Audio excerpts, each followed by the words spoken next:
మన ప్రభుడు రక్షకుడు యేసుక్రీస్తు వారి యొక్క శ్రేష్టమైన నామం ద్వారా ప్రకటన గ్రంథ ధ్యానములు అనేటువంటి అంశం ద్వారా ఒక కార్యక్రమాన్ని సమర్పిస్తున్నాం. ప్రేక్షకులు చాలామంది ఈ యొక్క కార్యక్రమాన్ని వింటున్నారు. ఒకవేళ మీకు చదవడానికి సమయం లేకపోయినా వినడానికైనా దేవుడు కృపణించాడు. దాన్ని బట్టి దేవుడు నామానికి మహిమ కలుగును గాక. అందుకే ఈ కార్యక్రమాన్ని మేము ప్రసారం చేస్తున్నాం. మరి మీకు ఏదైనా అవసరతలు ఉన్నట్లయితే ఒకవేళ మీరు మాతో సంప్రదించాలంటే ఈ తెరపైన నెంబర్ని మీరు సంప్రదించండి. మీరు అనేకులకు ఈ యొక్క ప్రకటన గ్రంథాన్ని పంచాలని కోరుతున్నాం. ఎందుకనగా మనం చివరి దినాల్లో ఉన్నాం. దేవుని కొరకు ఏదైనా ఒక చిన్న కార్యక్రమం చేయాలని కోరుతున్నాను. Just share and subscribe. ఇప్పుడు 3వ అధ్యాయం నుండి వెళ్ళబోతున్నాం. ప్రకటన గ్రంథం 3వ అధ్యాయం చదువుకోబోతున్నాం. సార్దిస్సులో ఉన్న సంఘపు దూతకు ఇలాగు రాయము. 7 నక్షత్రములను దేవుని 7 ఆత్మలు గలవాడు చెప్పు సంగతులు ఏమనగా, నీ క్రియలను నేను ఎరుగుదును. ఏమనగా, జీవించుచున్నావన్న పేరు మాత్రం ఉన్నది, కానీ నీవు మృతుడవే. నీ క్రియలు నా దేవుని ఎదుట సంపూర్ణమైనవిగా నాకు కనబడలేదు. కనుక జాగరూకుడవై చావనయున్న మిగిలిన వాటిని బలపరచుము.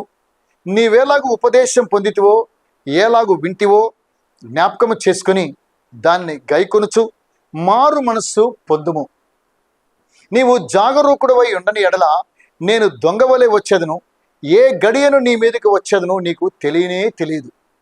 అయితే తమ వస్త్రములను అపవిత్రపరచుకొనని కొందరు సార్దిస్సులో నీ యొద్ద ఉన్నారు.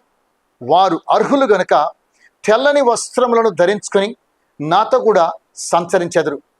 జయించువాడు అలాగున తెల్లని వస్త్రములు ధరించుకొనును. జీవ గ్రంథములో నుండి అతని పేరు ఎంత మాత్రమును తుడుపు పెట్టదు. నా తండ్రి ఎదుటను ఆయన దూతల ఎదుటను అతని పేరు ఒప్పుకొందును.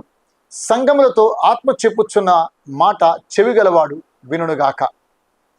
ఫిలదెల్ఫియాలో ఉన్న సంఘపు దూతకు ఇలాగు రాయము.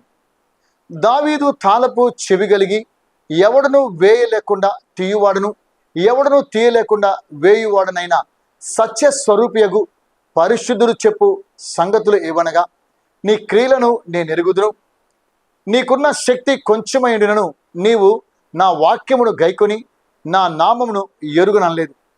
ఇదిగో తలుపు నీ ఎదుట తీసియుంచున్నాను, దానిని ఎవడను వేయనేరడు.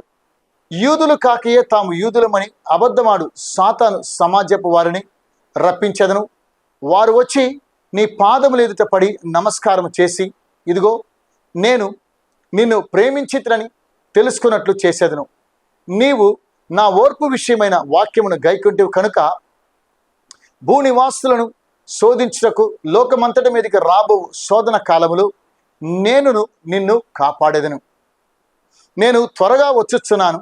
ఎవడను నీ కిరీటమును అపహరింపకుండునట్లు నీకు కలిగిన దానిని గట్టిగా పట్టుకొనుము. జయించువానిని నా దేవుని ఆలయంలో ఒక స్తంభముగా చేసేదను. అందులో నుండి వాడు ఇక మీదట ఎన్నటికి వెలుపలికి పోడు. మరియు నా దేవుని పేరును, పరలోకములో నా దేవుని యొద్ద నుండి దిగి వచ్చుచున్న నూతనమైన యెరూషలేము నా దేవుని పట్టణము పేరును, నా క్రొత్త పేరును వాని మీద వ్రాసేదను. సంఘములతో ఆత్మ చెప్పుచున్న మాట చెవిగలవాడు వినుగాక. లవొదికీయలో ఉన్న సంఘపు దూతకు ఇలాగు వ్రాయము. ఆమేన్ అనువాడును నమ్మకమైన సత్య సాక్షియు దేవుని సృష్టికి ఆదినైన వాడు చెప్పు సంగతులేవనగా, నీ క్రియలను నేను ఎరుగుదును. నీవు చల్లగానైనను వెచ్చగానైనను లేవు. నీవు చల్లగానైనను వెచ్చగానైనను ఉండిన మేలు. నీవు వెచ్చగానైనను చల్లగానైనను ఉండక నులివెచ్చగా ఉన్నావు కనుక నేను నిన్ను నా నోటి నుండి ఉమ్మివేయ ఉద్దేశించుచున్నాను. నీవు దౌర్భాగ్యుడవును, దిక్కుమాలిన వాడవును, దరిద్రుడును, గ్రుడ్డివాడవును, దిగంబరుడువై ఉన్నావని ఎరుగక నేను ధనవంతుడును, ధన సమృద్ధి చేసినాను, నాకేమీ కొదవు లేదని చెప్పుకొనొచ్చున్నావు. నీవు ధన సమృద్ధి చేసుకున్నట్లు అగ్నిలో పుటం వేయబడిన బంగారమును, నీ దిశముల సిగ్గు కనబడకున్నట్లు ధరించుకున్నటకు తెల్లని వస్త్రములను, నీకు దృష్టి కలుగునట్లు నీ కన్నులకు కాటుకను నా యొద్ద కొనుమని నీకు బుద్ధి చెప్పుచున్నాను. నేను ప్రేమించు వారిని అందరినీ గద్దించి శిక్షించుచున్నాను. కనుక నీవు ఆసక్తి కలిగి మారు మనస్సు పొందుము. ఇదిగో నేను తలుపు నొద్ద నిలుచుండి తట్టుచున్నాను. ఎవడైనను నా స్వరము విని తలుపు తీసిన ఎడల నేను అతని యొద్దకు వచ్చి అతనితో నేనును నాతో కూడా అతనును భోజనము చేయుదుము. నేను జయించి నా తండ్రితో కూడా ఆయన సింహాసనమందు కూర్చుండి ఉన్న ప్రకారము జయించువానిని నాతో కూడా నా సింహాసనమందు కూర్చుండనిచ్చేదను. సంఘములతో ఆత్మ చెప్పుచున్న మాట చెవిగలవాడు వినుగాక. ఆమేన్. 3వ అధ్యాయం పూర్తయింది. 4వ అధ్యాయంలోనికి మనం వెళ్ళబోతున్నాం.